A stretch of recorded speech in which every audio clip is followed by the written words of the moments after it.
Hello, Beaver Nation, and welcome to Beaver Banter, an Oregonian sports podcast. I'm Joe Freeman, senior writer at the Oregonian. He's Nick Daschel, Beavers beat writer at the Oregonian, and we're here to talk all things Oregon State. Daschel, what's up, man? Well, I spent all day driving back and forth to Seattle yesterday, so today's kind of kicking back and just taking care of loose ends. So called R&R. Yeah. The highlight of the trip was making sure to stop at A&A on the way back and getting a slice of 23-layer cake from Michael Jordan's to take home to my wife. So, was it any good? Oh, I've done this. It's not like I haven't done this before, but yeah, it's I've never heard of it. You never heard of their 23-layer chocolate cake? God, it's awesome. It's 23 layers. How's that possible? How do you get it in the car? It's just little thin slices of cake with their special whatever frosting they've got in, but it lasts you for a week. A slice will last you a week because it's How much does a slice cost? It's up to $18 now. Mm-hmm. But we're talking Michael Jordan's, where steaks, I'm sure, $100. So, well, the highlight of the Freeman household this weekend was the 8-year-olds basketball game when they got their first win. The Alameda Dribbling Dragons, 17-14, barn burner. Well, that's pretty high scoring for a third grade game. Is that third grade or eight? Do they call it 8-year-old or third grade? It's third grade. I don't know. It's all third graders. Yeah. Boy, the difference, the difference in levels of teams you play in that are just so wide. I remember when I coached my daughter's third grade team. We'd have games that were pretty close. Then we'd have games where we'd spend the whole second half running a play to a player that had never scored in a game ever. Mm. But the entire second half, just running one play over and over and over till she scored because the game was so out of hand, and that's all he would do. Yeah, these girls this was their, I don't know, 5th games ever. So it's a very beginner level here. I think it's like Portland Parks and Rec or whatever. But yeah. They're having fun though. They're enjoying it, so it's fun to watch. That's good. All right. Well, we're gonna talk some hoops. We're gonna talk some baseball. It is the season after all. But before we do, a couple quick notes, including a quick football note.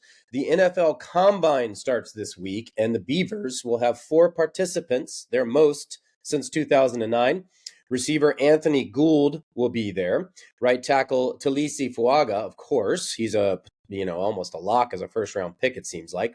Cornerback Ryan Cooper Jr. and safety Ketan Oladapo. Again, the most for the Beavers since 2009. I think you can check out most of the Combine stuff on the NFL Network and probably some kind of online something or other. So use the Google machine and see how you can access that if you want to watch some of your Beavers. And, of course, we will have you locked in with a bunch of coverage here at OregonLive.com/Beavers. And because we're here for you, Beavers fans, I have a quick public service announcement for you. It's a big day in Corvallis on Thursday. The women's basketball team is hosting Stanford in a big game at 7 p.m. at Gill. And on the same day, the baseball team will play its home opener at 5:35. So don't dilly-dally on Thursday. Get there early. Get your parking spot early so you're not scrambling to get into one of the venues there. And this includes you, Daschel, and it includes me. I'm gonna get there earlier than normal. Make sure I have a good parking spot in the garage there so I'm not messing around. Same goes to you, buddy. No, I'll be okay. The one that kills me a little bit though is there's a number of fans that are griping about Oregon State's re-enter policy. They changed their policy, I think, within the last year or so, where you can't leave during a game and then re-enter. That was a big thing in football because people would leave at halftime, go out to their car, get liquored up or whatever, and come back, and they don't allow that anymore. So some fans are a little upset because they want to go to the baseball game, they want to go to the basketball game, but then what if they want to go back to the baseball game? And I'm thinking, how long would you think that baseball game is going to go? I mean, if you go to the basketball game and stay till, say, the fourth quarter, it's going to be 39, close to 9 o'clock. I mean, do you want to go back? I guess the game would last 3.5. I guess a baseball game will last 3.5 hours, but Hey, let's not get carried away here. We don't need any 3.5 hour, 4 hour baseball game. I will say this: Oregon State might score 35 runs against North Dakota State. So, right. So yeah, there's going to be a lot of fireworks. I'm just saying. I don't know why you would want to go to one, go to the other, then go back to the baseball game. I don't know. Anyway, Yeah. I find some things that fans get upset about seem to be kind of crazy. I don't know what you're talking about. I've never known any sports fan to get upset about anything. Yeah, except you. Repeatedly on a daily basis. Yeah. All right, public service announcements over, news and notes over. Let's get on to women's basketball. The basketball gods giveth and they taketh away, all in a span of 3 days for your Oregon State women's basketball team. On a season-defining Friday, the Beavers ended a 5-game losing streak against Washington State with a mammoth victory in Pullman. And in a stunner, Arizona beat Stanford, the Pac-12 leader, seemingly in control of another Pac-12 championship. The double dose of good Beaver news created a drool-worthy scenario on Sunday. A Beavers win at Washington would set up an incredible matchup versus Stanford at Gill Coliseum with first place in the Pac-12 on the line. But cue your sad trombone here. The Beavers flopped 2 days later on Sunday, falling to Washington. The loss all but ended Oregon State's chances of winning the Pac-12. And even worse, it set up a dogfight for a first-round bye at the Pac-12 tournament. With 2 games left, Stanford has a 2-game lead over the Beavers and USC, and either UCLA or Colorado. They play tonight, right? We're recording on Monday, February 26th, and they play tonight. Is that right? Did you play tonight? That's correct. Okay. So the winner of that will jump into the fray there in that 3-way tie for second place. UCLA can jump in it. Colorado would. Colorado's a game back, but right, yeah. UCLA would be tied for second, right? Yeah. So big game tonight, big games this weekend, and a big loss, it turns out, for Oregon State. The tough loss did not go unnoticed in this week's AP poll. Oregon State fell from 9th to 11th. Stanford's up there at 4th. And then just a smattering of Pac-12 teams littering the poll. USC 7th, UCLA's 8th, Colorado's 13th, and Utah is 18th. I don't even know where to begin here, Nick. I guess, how do you explain the flop? What happened there in Seattle? And then, where do the Beavers go from here, I guess? Well, it doesn't really take a lot of explanation. It's Reagan Beers. Mm-hmm. Without Reagan Beers, Oregon State isn't the same team. They're just not. I mean, shouldn't be a big surprise. Mm-hmm. I mean, she's the leading scorer and rebounder on the team. She was I wouldn't say she was a candidate for Player of the Year because Juju Watkins locked that up a long time ago. But she's definitely a candidate for like maybe one of the top 3 or 4 players in the conference. And you lose a player like that. I mean, their offense just changes when she's not in there. She's able to demand double teams down in the post. They're just a different team, but that can be said for any of the top 6 teams in the Pac-12. You take Juju Watkins off USC; they're not very good. Stanford lost Cameron Brink Friday. They lost to Arizona. UCLA without Lauren Betts, they're not nearly as good. Same thing with Peely at Utah. You lose your best player, you're going to change. Now, if Washington had 4 conference wins. Washington is not as bad, and Washington's not as bad as they. That's the thing with the Pac-12. Yes, they won their 5th Pac-12 game, but they've been in competition with everybody in the league. They've beaten USC. They took Stanford to overtime. I mean, they can be good on a given base, and every team other than maybe Oregon and Arizona State. Arizona State even at times shows up, but Washington, they can give you problems just because they play a lot of they're pretty much a guard forward team. They don't have any centers, so if you're not really into that small ball thing, it can be difficult. The thing with Oregon State is this: with Reagan Beers, they got the potential to be a Final Four team. Without Reagan Beers, they got to play perfect to beat good teams. So that's the bottom line on this team, and that's why they lost at Washington, because they're just not as effective without her. I mean, I can make those excuses for them. Maybe they don't want to do that, but I can. It's pretty obvious what the difference is. I mean, I think they beat USC last week if they had Reagan Beer. So the good news is, while they're not saying she's going to be back, I'd be surprised if they don't give it a try this week with her wearing a mask. They're not, again, that's not official. That's just me, reading between lines and whatnot. I think there's a pretty good chance that they're going to at least try to see if they can get her back this week. But she'll have to wear a mask, and that's you just never know. You don't know how you're going to play with a mask on. She might love it. She might hate it. She might be somewhere in between, but just her presence on the floor should make a difference if she's able to play this weekend. Well, like I said, you got to lean into that, man. You got to you got to become an intimidator when you put on that mask. You just got to put it on. You got to change your personality and just get mean. Got to get nasty. You've seen. I mean, covering the NBA. I mean, you've seen a number of guys wear masks, and I mean, how does it impact them? Really just depends. It depends, like you said. It's guy to guy, person to person. In this case, woman to woman. Some people really embrace it and love it and kind of take on that personality, and some people find it cumbersome and distracting.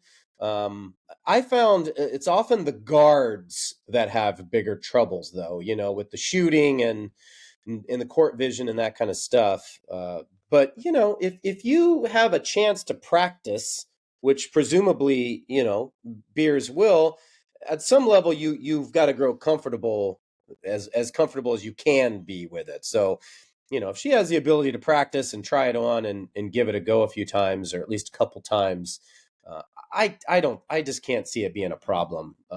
And like you kind of alluded to, in addition to her, all around talent and skill, it's her presence that changes the game for them as much as anything, with the double teams and the low post threat she brings. So I don't know. I a mask or no mask, if you're going to put on a mask, get out there and play and make it happen, I guess. I mean, the big goal, as far as this week goes, the big goal for this week is to get a first round bye in the Pac-12 tournament. And the tiebreakers are endless right now, even with a week left. I'm going to kind of wait till UCLA and Colorado play tonight, and then I'll figure it out. But best I can figure out is if Oregon State beats Cal on Saturday, they should finish in the top four. They could finish as high as second. Stanford's not going to lose at Oregon, so first place is out. So they could get as high as second. I think third place is real attainable. The 3 seed, which would allow them to avoid playing Stanford until the championship game. So, really just such a buzzkill, though. That would have been, and it will be a great environment, and it will be, a big, it's also the last time. I mean, it's still going to be a big game, big time game. I mean, it's number 4 versus 11. Yeah. Last time that Tara is probably going to coach at Oregon State, I would think. With Stanford going to the ACC, they don't beat Stanford very often, so maybe this is the last time they go out with a win against them and have there's going to be a big crowd there regardless of what's on the line. Yeah, I don't know. It's like I said, a buzzkill. You would like to see that, the potential for a Pac-12 championship on the line there. Oh, sure, yeah, no, yeah, that part was, but I mean they didn't play well enough yesterday, and it was obvious without there was no mystery as to why they lost yesterday. Those windows tighten up pretty quickly without Reagan Beers out there. It's easier to guard Oregon State without her being in the middle. Yeah, and their depth is solid, but I guess when you just can't make up for that loss, I guess I don't know. You would like to see them going small and changing styles and stuff like that, but I guess there's only so much you can do in such a short amount of time. No, but I think she'll be back. So it's not going to hurt. It's not going to hurt him too badly if she can get back, because the big things are getting that seeding in the NCAA tournament and getting the seeding in the Pac-12 tournament. among the top four in both. If you can get those two, then you set yourself up for a pretty good postseason. Yeah, and that really is what, more than anything, like you said, if they can just get that first round bye in the Pac-12 tournament, it sets them up for a really nice postseason run.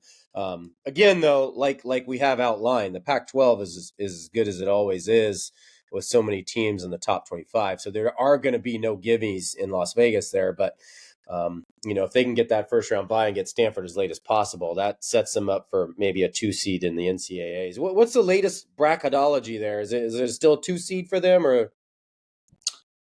Yeah, the NCAA in their last reveal had them as a 3 seed, and since then they've beaten UCLA and Washington State and lost to USC and Washington. My guess is they're probably still around a 3 seed. We'll find out Thursday for sure, because that's when the NCAA does their last tournament bracket reveal for the top 4 seeds in each regional. I mean, I'd be surprised if Oregon State wasn't still in the top 4, and they probably will still be a 3 seed. The big thing is, does the NCAA keep them in Portland? Mm-hmm. And I can't imagine that they won't have them in Portland. It just, the fact that you could pretty much guarantee sellouts with Oregon State would be a big deal. But who knows? Maybe they want to ship them to Albany. I don't know. Well, there's, for a variety of reasons, it makes sense. Not only is it, regionally it makes sense. From a sellout standpoint, I imagine that event will sell out anyway. It's drawn incredibly well, over the last few years since it's the Portland's worked into the mix. But even more, man, at a time when, we're talking about conference realignment and everything and financial implications everywhere. Why would you force a team to fly across the country when they can just drive, an hour and a half north? So give me a break on all that too. It makes a lot of reasons, both logistically and financially, for both parties. Sure, yeah. But never has the NCAA claimed to, necessarily make sense with their actions, with its actions. So I guess we shouldn't assume that the right thing's going to happen.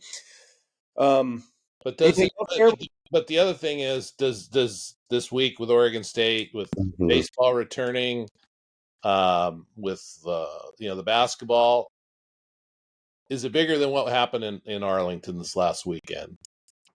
I say no. I say no. That was an enormous tournament, and Oregon State.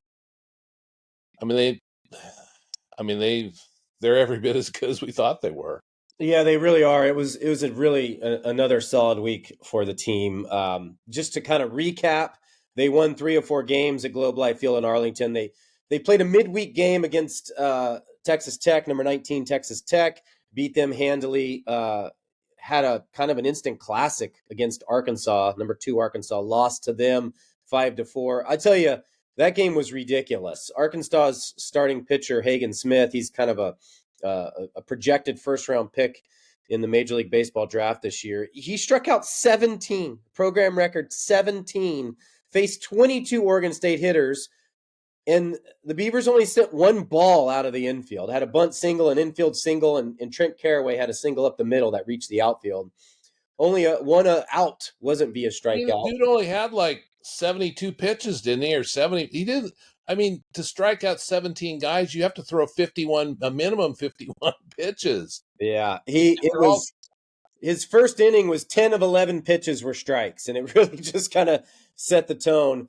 Announcers and people have pontificated about the performance since and kind of compared it to Strasburg and Paul Skeens from last year. It really reminded me of a Cooper Jerpy performance at Stanford 2 years ago, where I believe it was, struck out 16 batters in a very similar performance. I think he ended up going more like 8 innings, though.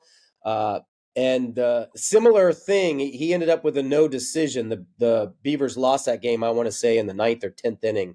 But that's what it reminded me. It was another lefty just overpowering hitters. And I would say the most impressive thing wasn't just his ridiculous performance, but that it came against just an insane offense that Oregon State has backed up the preseason hype with. So you add all that together, it was definitely as good of a performance as you'll ever I mean, see. the only unfortunate part of that whole thing was the game was played in February instead of mid-April. Because Mm-hmm. if this is mid-April, they let him go 105, 110 pitches, and who knows? I mean, I don't know what the NCAA record for strikeouts is, but he probably sets it. Yeah, that the way he was dialed in, and he was not slowing down. I mean, he was just getting stronger as things went on. So, that's just one of those things you have to tip your cap to a dude who just brings it. The Oregon State ended up striking out a school record 23 times, even when he left the bullpen fan some more. I think it was 23. And but I will give them credit. They didn't roll over. They ended up evening the score at 4-4. And then kind of had a chant. Then Arkansas took a 1-run lead with a two out hit, took a 5-4 lead late in the game, and then the Beavers had the winning run and scoring position in the ninth, and just couldn't get the job done. Pinch hitter, I think Levi Jones struck out with the guy on. I think he was on third in the ninth, which kind of ended things. But I mean, what a really, luxury! What a luxury to be a pitcher on Oregon State staff. I mean, mhm. what are the odds they're ever going to get into a 2-1 game this year? Well, I they mean, just had a 5-4 game, so no, I mean, the fact is, I mean, as a pitcher, you don't have to worry about being, so perfect that one hit or one run is going to kill you. It's, mhm. I mean, even in that game, they score four, and they've Mhm. scored six in every other game, and double digits in what, 4 or 5 game. I don't know how many. I don't remember the number, but I mean, these guys just score a ton of runs. So Yeah, yeah. To that point, they outscored Texas Tech, Michigan, and Oklahoma State, which are two of those teams are very good, by a combined score of 29-6 in that tournament. The offense, we talked about it in depth last week, and I'm sure we will as we continue throughout the spring. But the lineup's no joke, man. After 8 games, it's hitting 336, slugging 641, which ranks 11th in the country. Beavers have scored 75 runs and hit 19 home runs, which is tied for fourth in the country. That's part of 40 extra base hits. So it's just a ridiculous lineup, like we talked about last week. No holes, really. For example, Brady Casper, who opened the season with a 6-game hitting streak, and I'd have to look up what he's hitting, but he's hitting about 400, and he's got a home run and a couple doubles. Had a real nice start to the season. He kind of, I assume, he didn't play the last 2 games, is what I'm getting at. And he kind of had a little collision with Travis Bazana. They chased down a pop up in shallow right, and they kind of collided awkwardly. Brady Casper limped to the dugout. I think this was against Michigan, and he finished the game. Or no, actually it was against Arkansas. He finished the game, but had not played in his next two games. Well, Dallas Macias comes off the bench, starts in his place, and he has an RBI single and a couple hits, and next thing you know, he's in the cleanup hole. So that just shows you how deep the lineup is. That a sophomore replacing a senior stalwart can come in and jump into the cleanup hole because he's swinging yeah, like that. So I will say this, though. You brought up pitching and what it's like to pitch for them, and we've talked a lot about the offense. The Oregon State's pitching was exceptional throughout the series against a couple of really good offenses, and three really good. 3 of the 4 teams are talented, and we're talking regional type teams. Jacob Kamatz and Eric Segura really impressed me. They earned their first wins of the season. Kamatz struck out a career high 10 in a win over Michigan, and that was kind of notable because he had an arm injury at the end of last year. He missed the postseason last year. Didn't throw all off season while they allowed his arm to rest and recover. And he was a little amped up and erratic in his return in Surprise last week. I think he only lasted 3 innings and really had command issues, a lot of walks and hit by pitches. And so to see him kind of lock back in and pitch what was one of the better games of his career was very encouraging. And, on top of that, I have been very impressed with Eric Segura, a kid from California who has looked very strong in his first 2 starts. He gave up 2 runs and a no decision in Surprise. and then earned a win over Oklahoma State. He struck out 7. I want to say he just allowed the one first inning run, and he had what impressed me is he had command problems the first 3 innings. I think he walked 3 and allowed a hit by pitch 4 and his 4 free passes in his first 11 at bats, and then didn't allow one the rest of the game. Kind of got stronger as he went on, and then just gave up the 1 run against a good Oklahoma State team. So you have to think that freshman's kind of locked down that Sunday starter role when you pair him with the 2 vets, the 2 best friends at the top of the rotation.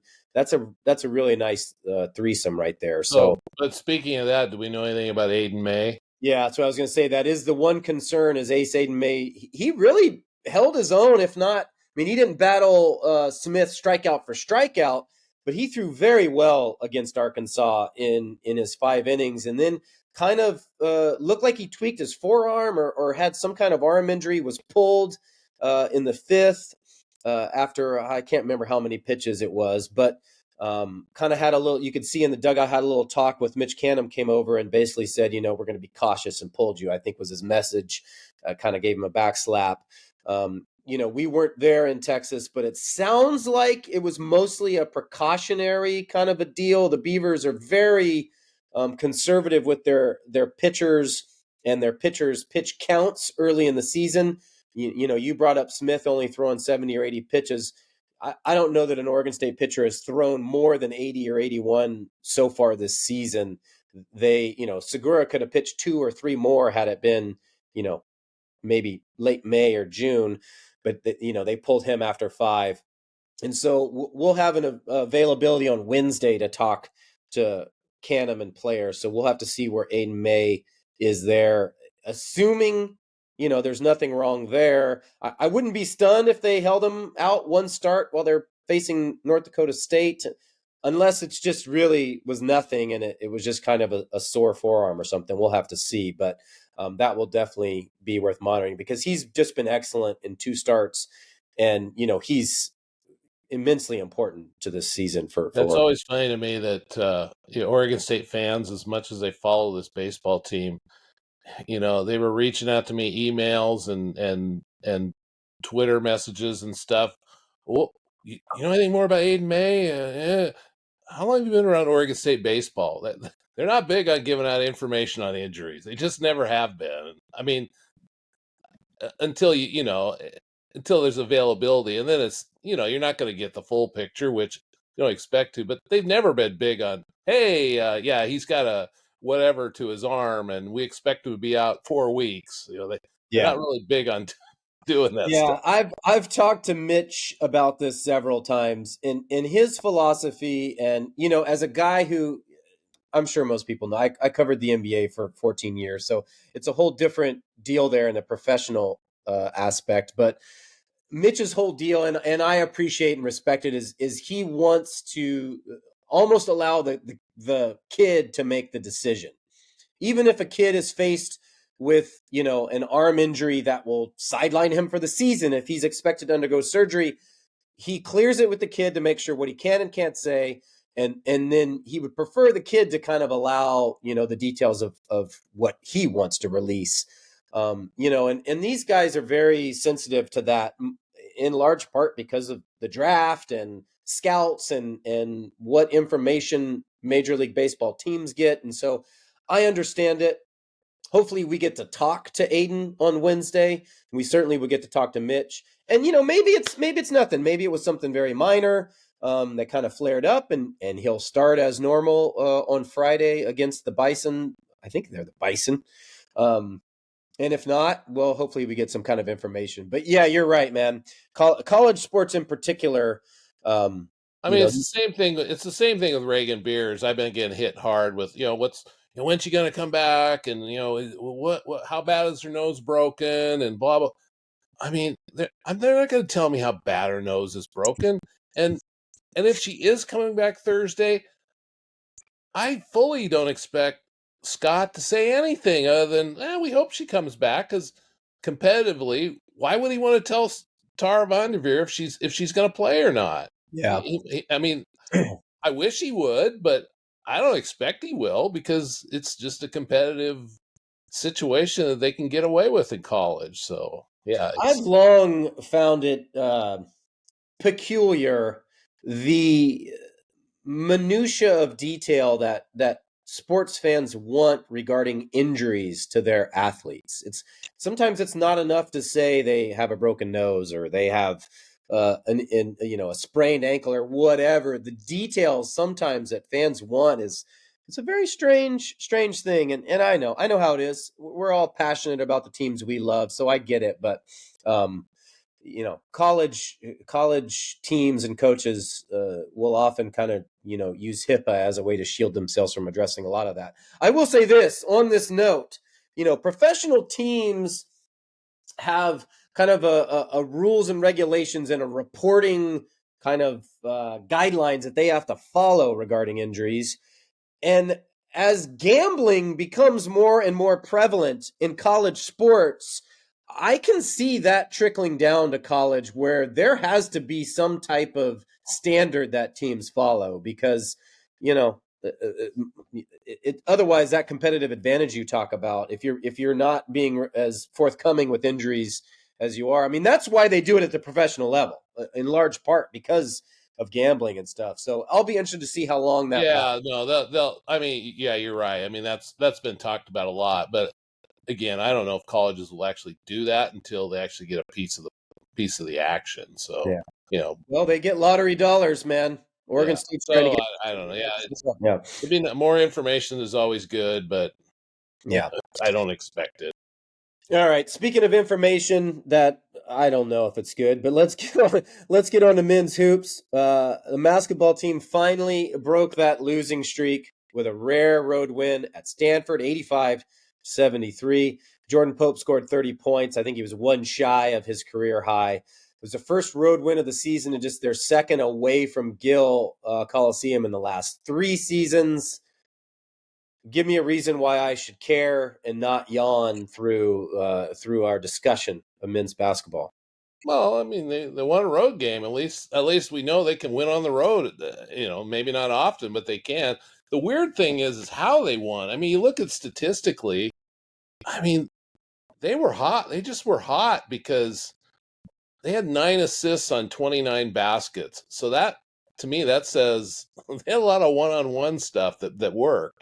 And they also did it without their posts. Stanford's best player is a post, and Oregon State was Joel Mariel and Casey Abekwe played. I think it was a combined 22 minutes because they had 9 fouls between the two of them. So they did this all pretty much with guards on Saturday. But small ball, baby. yeah, again, this just goes back to what Oregon State has been all season. They've been competitive in most of their games. It's just they have these 5 to 6, 7 minute spurts where they just nothing goes right, and they blow 33 minutes of pretty good basketball with those crappy stretches that where they just blow winnable games. And they didn't do that Saturday against Stanford. They did that against Cal. They've done it against Stanford at home. Probably 5 or 6 games they've had that were possible wins that they just found a way to lose, and that didn't happen. Which leads into Wednesday where they're going to play at Oregon, their last road game of the year. Oregon is I believe that they might be down to 7 scholarship guys, and they're coming off a loss at Cal. Oregon State has to feel pretty good about the way they played against Oregon when they played, last week in Corvallis. They lost on a last second basket. I mean, if they could pair that up with another win, then I'd say, yeah, maybe we should start caring about Oregon State men's basketball. If they win back-to-back road games, and then they come home for the last 2 games against Colorado and Utah, maybe they finish up the season on. This is kind of exactly what happened in 2021. They weren't much better that year either, and then real late in the season they won a road game at Cal, and all of a sudden they kind of caught fire, and I'm not saying that's going to happen again. But Easy, Turbo. I'm not saying it's Easy. gonna happen again. I'm just saying that's how Oregon State got going last time, is they got a road win down in the Bay Area and kind of got going. But that's not going to happen. Obviously, that's not going to happen again. They first of all, they'd have to win 4 conference tournament games instead of 3, so that'd be one thing. But the main thing is you look at this team and you go, okay, they can win some road games. They got if they can keep all these guys together next year. I mean, they might have something next year. Maybe. I mean, you really got to live on hope with Oregon State men's basketball because it's been a tough ask to be a fan these last few years. So Well, and there's hope. they're also with the shift to the WCC, that changes the level of competition, presumably, and I don't know where the conference will be next year and how Oregon State slots into there, but that's worth mentioning as well. But, the Beavers at this point, 12-16, 4-13 in the Pac-12, one game behind second to last place, still in the cellar, but one game behind USC for that, though. But they're going to, no matter what happens, they'll finish, last or second to last in the conference. So I don't know. No, this is all about are they do they finish strong enough to give you hope for next year, and do they finish strong enough to make you think that Wayne Tinkle should continue to be their coach? Now, I don't see any reason why he wouldn't be. I mean, they just can't they can't afford his buyout. Has he earned next year? I mean, that's for people to decide for themselves. I'm not gonna say one way or the other, but um, I just think if they keep this roster together and they finish out the season strong, they'll be an older team next year as opposed to being one of the younger teams out there. Because college basketball has really gotten to be an old, old teams sport because of the COVID free year. There's a lot of junior and senior dominated teams in college basketball because the teams are able to hold on to fourth and fifth year guys. Um, that'll start to peter out here as we get into years down the road because the COVID year will go away. But Oregon State will be they'll have a lot of juniors on their roster next year, who have played a lot of basketball, so they might be okay next year in the WC. I feel like it's like July. It's July, and our favorite, your Major League Baseball team of choice is already so bad that we're already talking about, well, there's always next year.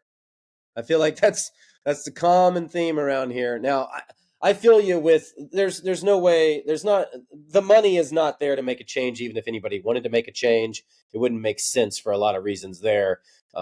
So you hear it more than anybody from Oregon State fans who have thrown their hands up. They're done with the men's basketball team. Beyond, yeah, they're going to have to ride it out. Is my message to them right now? Yeah. So, but if Yeah. they could ride it out with a team that finishes this season strong and brings most of their guys back, maybe there's a reason people will stay on the bandwagon, or there's plenty of room on it. So, Well, there's no bandwagon. The bandwagon doesn't exist yet. well, every team has a bandwagon. It just might not have anybody on it. Well, it's a life raft at this point. No, that's true, yeah. It's not quite a wagon to Right. band together with. All But right. Well, they are definitely a better team than they were a year ago.